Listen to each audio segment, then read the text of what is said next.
नमस्कार दोस्तों, स्वागत है आप सभी का ऑनलाइन बॉडी स्टडी चैनल में। दोस्तों मैं आप सभी को बताऊं कि मैं प्रैक्टिस सेट करा रहा हूं क्वालिफाइंग पेपर के लिए। आप सभी को पता है कि 30 नंबर का प्रश्न क्वालिफाइंग पेपर पूछेगा, जिसमें आपको 9 नंबर लाना है, तब जाकर के आपका कॉपी चेक होगा, नहीं तो नहीं होगा। तो चलिए शुरू करते हैं। इसमें अंग्रेजी का प्रश्न मात्र 8 से 10 प्रश्न पूछे जाएंगे, 20 प्रश्न हिंदी के रहेंगे। तो सबसे पहले हिंदी कर लेते हैं, बाद में अंग्रेजी करते रहेंगे, ताकि आप लोग अच्छे तरीका से पहले जो शुरुआत हो वो बेटर हो। चलिए, प्रश्न है कि रेखांकित खंड खंड को प्रतिस्थापित करने के लिए उपयुक्त विकल्प का चयन करें। जैसे कि दिया हुआ है कि सूरदास जी जन्म से अंधा है, तो नीचे अंडरलाइन किया हुआ है। तो इसमें जन्म से अंधा को क्या कहेंगे? तो जन्म से अंधा को कहेंगे जन्मांध। ठीक है। नेक्स्ट प्रश्न है कि नीचे दिए गए विकल्पों विलोम चुना है। किसका विलोम? तो सदाचार। सदाचार का विलोम क्या होता है? दुराचार। नेक्स्ट प्रश्न, एक सेकेंड। नेक्स्ट प्रश्न है,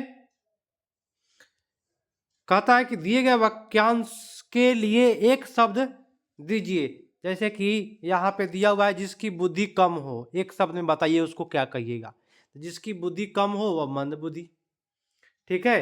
अब अगला है कि कंचन एक कृषांगिनी युवती है, माने कृषि बोले तो खेती करने वाली एक लड़की है। इस वाक्य में कौन सी अशुद्धि है? तो इसमें जो अशुद्धियां हैं, शब्द निर्माण की अशुद्धियां हैं दोस्तों। नेक्स्ट है कि अल्प विराम का चिन्ह बताइए कौन सा होता है? तो ये आपका होता है कॉमा। ठीक है। नेक्स्ट है कि मुंह की खाना, मुहावरे का अर्थ क्या है?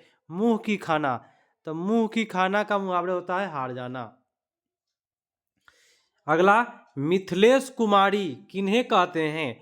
मिथिलेश कुमारी कहते हैं सीता जी को। नेक्स्ट प्रश्न है कि हिंदी भाषा की कितनी व्याख्यात बोलियां हैं? तो यहाँ उत्तर होगा 5 व्याख्यात बोलियां है। एक सेकेंड। नेक्स्ट है, एक सेकेंड, हाँ, तो हिंदी भाषा की कितना है? 5 व्याख्यात बोलियां है।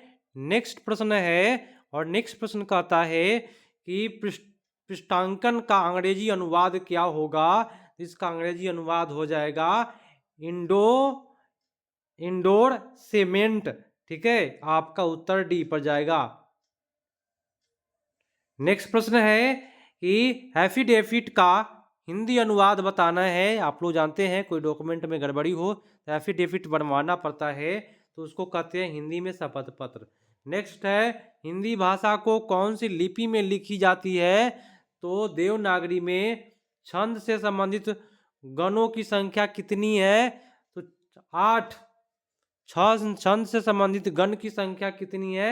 8 गण है। और हिंदी साहित्य के इतिहास को कितने भागों में बांटा गया है? मेरे दोस्तों 4 भागों में बांटा गया है। ठीक है। और अगला प्रश्न पर आते हैं, मजेदार तरीका से कर लेते हैं। प्रश्न है, एग्जाम सेंटर आप लोग को पता चल गया होगा। हिंदी शब्दकोश में छ का क्रम किस वर्ण के बाद आता है? छ तो क के बाद आता है। मात्रा के आधार पर स्वर के कितने प्रकार होते हैं? तो 2 प्रकार होते हैं दोस्तों। नेक्स्ट है, निम्नलिखित में कौन सा व्यंजन स्पर्श संघर्षी व्यंजन है? जिसमें भाई ज, ये स्पर्श संघर्षी व्यंजन है। 2 समीपवर्ती वर्णों के मेल से जो विकार परिवर्तन होता है उसको क्या कहते हैं? उत्तर जाएगा उसको संधि कहते हैं। भुजा का संधि विच्छेद बताना है। उत्तर आपका हो जाएगा भू प्लस ऊर्जा। नेक्स्ट है, कौन सा व्यंजन संधि नहीं है? तो रसायन जो है वो व्यंजन संधि नहीं है दोस्तों। ठीक है। नेक्स्ट प्रश्न है, पावन का संधि विच्छेद क्या होगा? पावन, तो पावन का होगा पौ जोड़ अन्न। नेक्स्ट है, पुस्तकालय में कौन सी संधि है? तो पुस्तकालय में दीर्घ संधि है। का आकार है तो पुस्तक जोड़ आलय, तो दीर्घ संधि। और अंतिम प्रश्न है, समास के पदों को अलग करने को क्या कहा जाता है? तो इसको कहते हैं विग्रह करना। अलग करिएगा तो। अब थोड़ा हिंदी भी कर लीजिए भाई, ताकि सॉरी हिंदी नहीं, अंग्रेजी भी कर लीजिए। यहाँ पे भरना है फिल इन द ब्लैंक्स, बोले तो रिक्त स्थानों की पूर्ति करे, तो यहाँ पे होगा क्या हो जाएगा, सी हो जाएगा, सेफ्टी, है ना।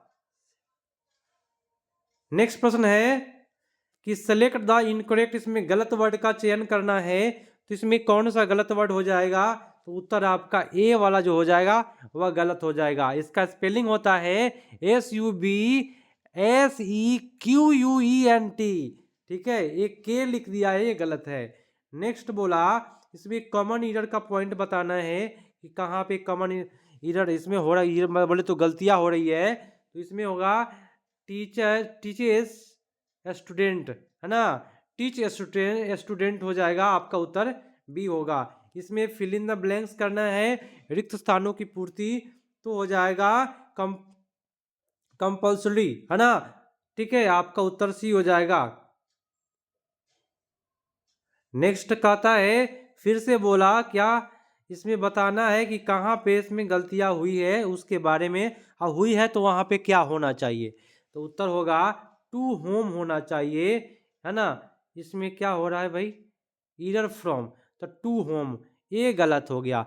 टू होम जो है ये लिखा हुआ है, ये गलत है, टू का प्रयोग नहीं होना चाहिए यहाँ पे, ठीक है, याद रखिएगा। नेक्स्ट प्रश्न है कि सेलेक्ट द, इसमें सिनोनिम्स बताना है, बोले तो पर्यायवाची, है ना, डेलिमा का तो क्या होगा इसका, तो उत्तर हो जाएगा प्रीडी सेमेंट, ठीक है, प्रीडी सेमेंट हो जाएगा, प्रीडी, तो आपका उत्तर डी पर चला जाएगा। नेक्स्ट है कि भाई यहाँ पे क्या करना है, एंटोनिम्स विपरीतार्थक शब्द, तो इसका विपरीतार्थक वर्ड हो जाएगा लूसिड का हो जाएगा कंफ्यूजिंग, ठीक है, तो आपका उत्तर ए पर चला गया। नेक्स्ट क्या बोला कि एक बड़ा सा वर्ड दिया हुआ है, इसका छोटा वर्ड क्या होगा, ठीक है, तो इसको हम बोलेंगे ए इज द राइट आंसर, यहाँ ए हो जाएगा, कार्डियोलॉजिस्ट बोलते हैं, ठीक है। क्या बोला है, a professional who works with patient who have heart problem, माने जो हार्ट के प्रॉब्लम का जो पेटेंट होता है उसको कौन ठीक करता है, तो कार्डियोलॉजिस्ट। ये आपका हुआ खत्म क्वालिफाइंग पेपर। नेक्स्ट पर फिर अगला वीडियो आपको मिलेगा, तो उसके लिए भी आप सब्सक्राइब करके रखें, आपको वीडियो मिलते रहेगा एग्जाम तक।